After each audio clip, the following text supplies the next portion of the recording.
Good morning बच्चों। मैं सोनिया, आपकी गृह विज्ञान शिक्षिका, और 9th क्लास गृह विज्ञान में आपका अध्याय 7 वायु शुद्धता, महत्व और संवातन चल रहा है। और पिछले क्लास में हमने पढ़ा वायु और वायु का संगठन। आज हम पढ़ेंगे संवातन। तो सबसे पहले संवातन क्या है हमको जान लेना ज़रूरी है। कमरे में बैठे हुए व्यक्तियों की सांस क्रिया से कमरे की वायु प्रदूषित हो जाती है। इसको शुद्ध करने या पूर्व स्थिति में लाने के लिए बाहर से शुद्ध तथा ताज़ी वायु का आना अत्यंत आवश्यक होता है। वायुमंडल में तो पेड़ पौधे ही वायु को शुद्ध करने का कार्य करते हैं, क्योंकि वो कार्बन डाइऑक्साइड का प्रयोग कर ऑक्सीजन छोड़ते हैं और यह क्रिया प्रकाश संश्लेषण कहलाती है। इससे ऑक्सीजन की मात्रा बढ़ती है और कार्बन डाइऑक्साइड की मात्रा घटती है।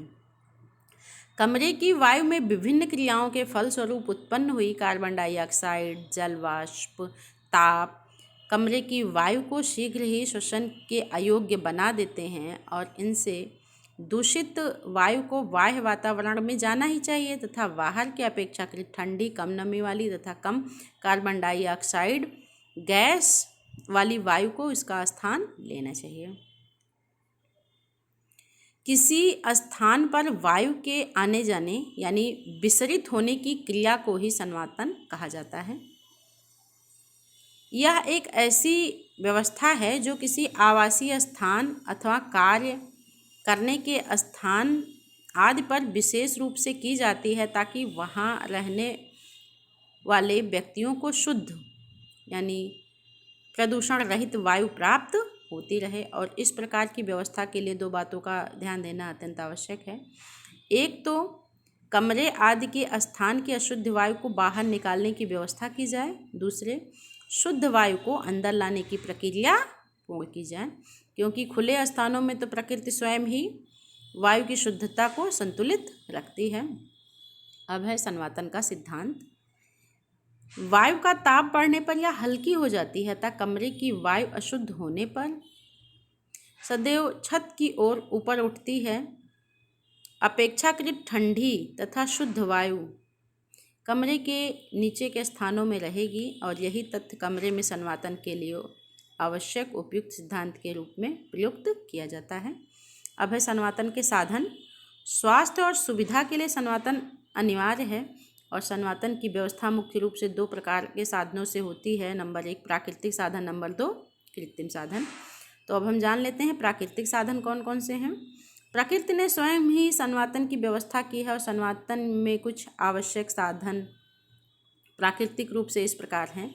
जैसे गैसों के विसरण का गुण संवातन में स्वयं ही आवश्यक होता है। जब किसी स्थान पर कोई गैस आती है तो यह स्वयं ही विभिन्न दिशाओं में फैल जाती है और इस प्रकार गैसों के उस स्थान से हटने के स्थान पर अन्य वायु आ जाती है और इस प्रकार मंद गति से विसरण द्वारा वायु शुद्ध होती रहती है।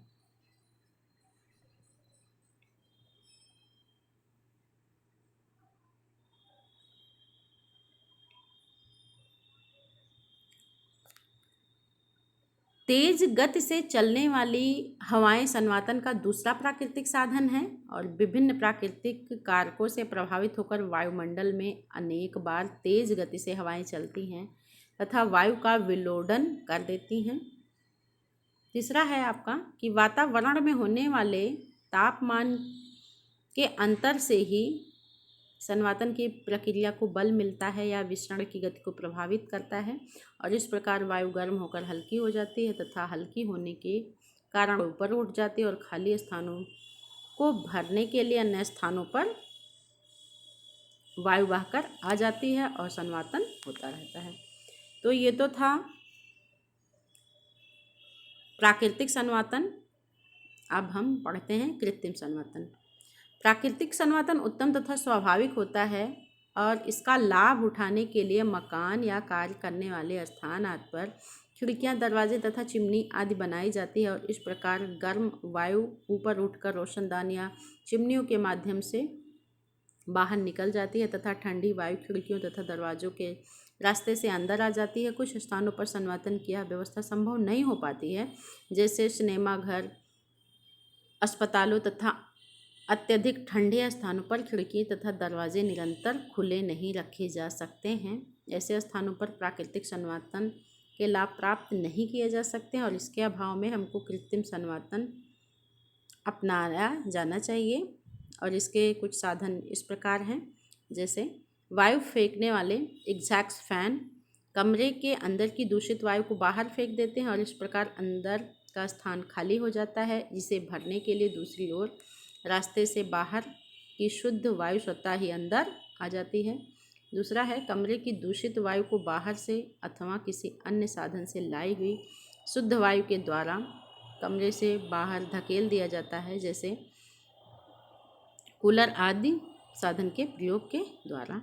तीसरा है, कमरे की वायु को पाइपों द्वारा गर्म वाष्प प्रवाहित कर गर्म कर दिया जाता है और गर्म होकर हल्की वायु रोशनदान के बाहर निकल जाती है तथा शुद्ध वायु कमरे के अंदर आ जाती है। हमको उचित संवातन के लिए कुछ विशेष बातों का ध्यान रखना चाहिए, जैसे शुद्ध वायु कमरे में सरलता से प्रवेश कर सके, दूषित वायु कमरे के बाहर जा सके, कमरे की वायु निर्धारित तापमान पर बनी रहे और संवातन की व्यवस्था इस प्रकार होनी चाहिए कि विभिन्न गैसों, जीवाणु, धूल के कण आदि से मुक्त रहा जा सके। तो ये तो था प्राकृतिक और कृत्रिम संवातन। अब हम जानते हैं संवातन के प्रकार। संवातन 2 प्रकार का होता है, नंबर 1 बाहरी, नंबर 2 भीतरी। बाहरी संवातन क्या है?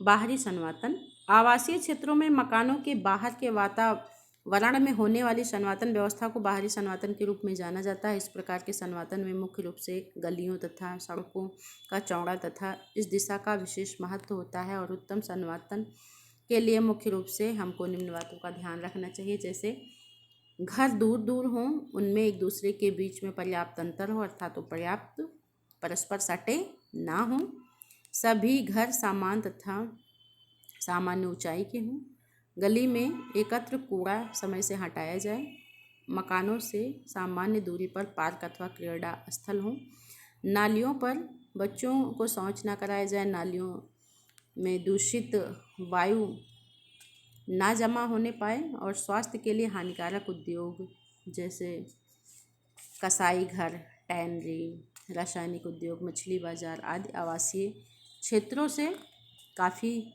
दूर स्थित होने चाहिए। अब है आपका भीतरी संवातन। भीतरी संवातन का संबंध किसी भी घर, स्कूल, सिनेमा घर के संवातन से है और इसमें प्रवाहित होती हुई वायु का मानव की त्वचा पर सुखदायी असर पड़ता है। यह वायु निरंतर गतिशील व शुष्क होनी चाहिए। वायु जितनी शुष्क होगी उतनी ही शुष्क वह शरीर के पसीने को सुखाकर उसे शीतल बना देगी।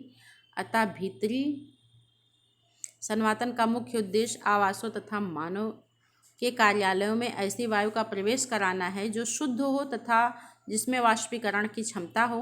भीतरी संवातन का सर्वोत्तम रूप है परागामी संवातन व्यवस्था। इस व्यवस्था के अंतर्गत कमरे में आमने सामने दरवाजे, खिड़कियां होती हैं तथा कमरों में रोशनदान अवश्य होते हैं।